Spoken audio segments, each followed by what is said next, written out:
ভারতের মধ্য থেকে আমাদের যে কাঁটা তারা ফেরা, এইটাই কি আমাদের কোন পার্থক্য? এইটি কি না পার্থক্য দেশের? না, কাঁটা তারা ফেরা তুলে দেওয়া 1 মিনিট সময় লাগে, তুলে দিতে 1 মিনিট সময় লাগে। আমাদের কি পার্থক্য কি জানেন? ভারতের সাথে আমাদের, ভারতের সাথে আমাদের বিশাল পার্থক্য, আমরা সংঘর্ষ মুসলমান, এইটির বড় পার্থক্য। ৭১-এ দেশ আলাদা হয়েছে, স্বাধীন হয়েছে ৪৭ সালে বলেছেন ফয়জুল করিম। মুফতি সৈয়দ মোহাম্মদ ফয়জুল করিম বলেন, ভাষার কারণে নয়, মুসলমানদের স্বার্থেই ১৯৪৭ সালে এই দেশ স্বাধীন হয়েছিল। ১৯৭১ সালে আমরা পাকিস্তান থেকে আলাদা হয়েছি। শনিবার ঢাকা রিপোর্টার্স ইউনিটিতে আয়োজিত স্বাধীনতার পথরেখা ৪৭, ৭১, ২৪ গোল টেবিলে তিনি বলেন, আদর্শে অটল থাকলে শোষণ থেকে মুক্ত থাকা যায়। ২৪-এর গণ অভ্যুত্থানের পর কোনো সাম্রাজ্যবাদীর অধীনে থাকব না এবং রাষ্ট্র সবার ধর্ম পালনের নিরাপত্তা নিশ্চিত করবে। ৪৭ কেন আন্দোলন হয়েছিল দেখেন তো, কিসের ভিত্তিতে? কেন দেশ ভাগ হয়েছিল? ভৌগোলিক কারণে। আমি বারবার এই কথা বলতে চাই, অন্য কোনো কারণে না। ভাষার ভিত্তিতে দেশ ডিভাইডেড হয় নাই, ঋতুর কারণে, ভৌগোলিক কারণে দেশ ডিভাইডেড হয়নি। ৪৭ দেশ আলাদা হওয়ার কারণটা কি ছিল? ধর্মের ভিত্তিতে এদেশ ভাগ হয়েছিল, ধর্মের ভিত্তিতে। এটা মুসলমানদের দেশ, এটা কেন আপনাদের বলতে লজ্জা হয়?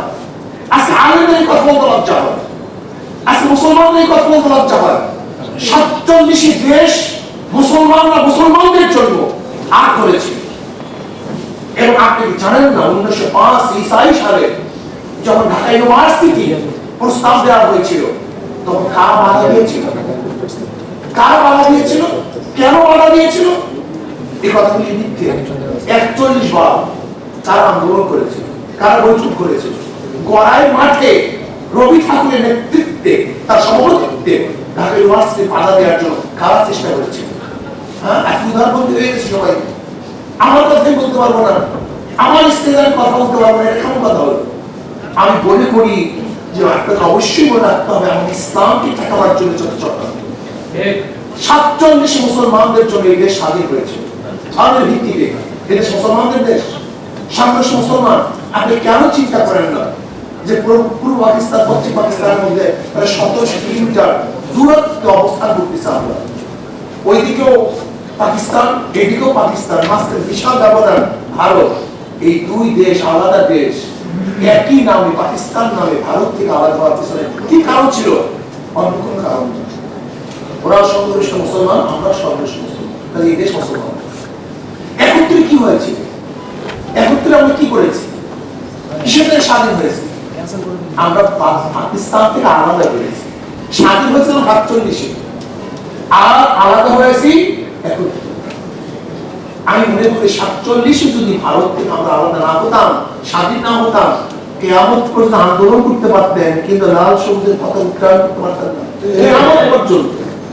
আপনি দেখেন না যে কাশ্মীর একসময় মুসলমান হিসেবে স্বাধীন ছিল, কাশ্মীর, এবং সেখানে ৯৮-৯৯% মুসলমান ছিল, কিন্তু আজকে তারা স্বাধীনতা নয়, তারা পরাধীনতা অনুভব করতেছে।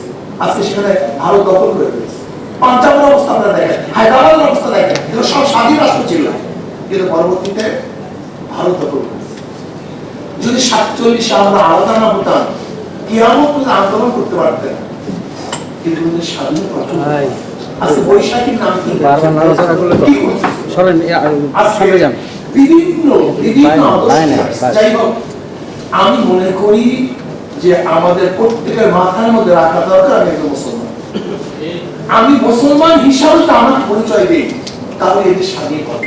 আর যদি মুসলমান হিসাবে পরিচয় না দেন, আমেরিকা দখল করবে কতক্ষণ চীন তাদের থিওরি নিয়ে আসবে, কতক্ষণ রাশিয়া তাদের থিওরি নিয়ে আসবে, আর ভারত তো তার আদর্শ বাস্তবায়নের চেষ্টা চলছে।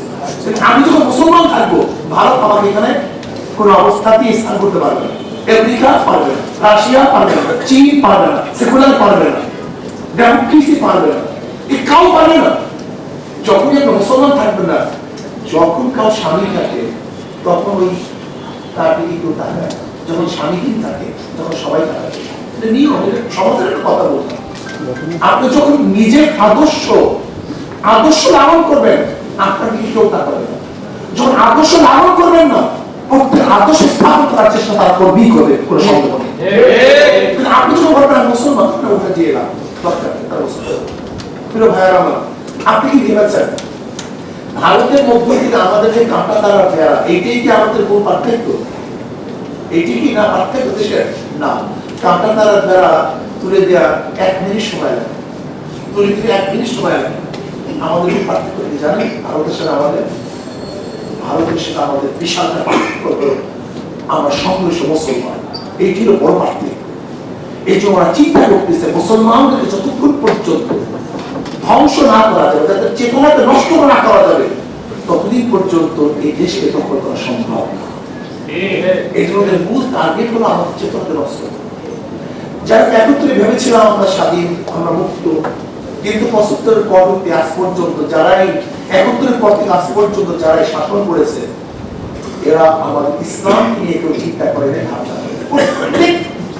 প্রত্যেক শাসকের চিন্তা ছিল ভিন্ন চিন্তা। ইসলামকে এস্টাবলিশ করার কোনো চিন্তা কার মধ্যে ছিল না, পড়ার মধ্যে ছিল না, আলোচনার মধ্যে ছিল না, শাসকদের কাজের মধ্যে ছিল না, আমাদের কার মধ্যে ছিল না এটা যে সন্ত্রাস মুসলমানরা এদেশকে স্বাধীন করেছে ইসলামের জন্য, তাই ইসলামকে এস্টাবলিশ করা উচিত, ইসলামকে বাস্তবায়ন করা উচিত, এই চিন্তা আমাদের অনেকের মধ্যে ছিল।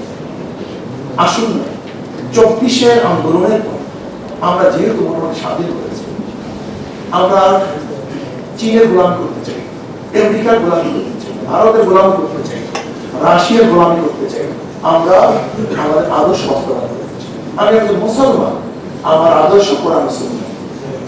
যদি একজন সেকুলার, একজন নাস্তিক, একজন বামপন্থী তারা তারা আদর্শ বুক ফুলিয়ে বলতে পারে, আপনি মুসলমান হিসেবে আপনার আদর্শ বুক ফুলিয়ে বলতে পারেন না, আপনার বাধা হিসেবে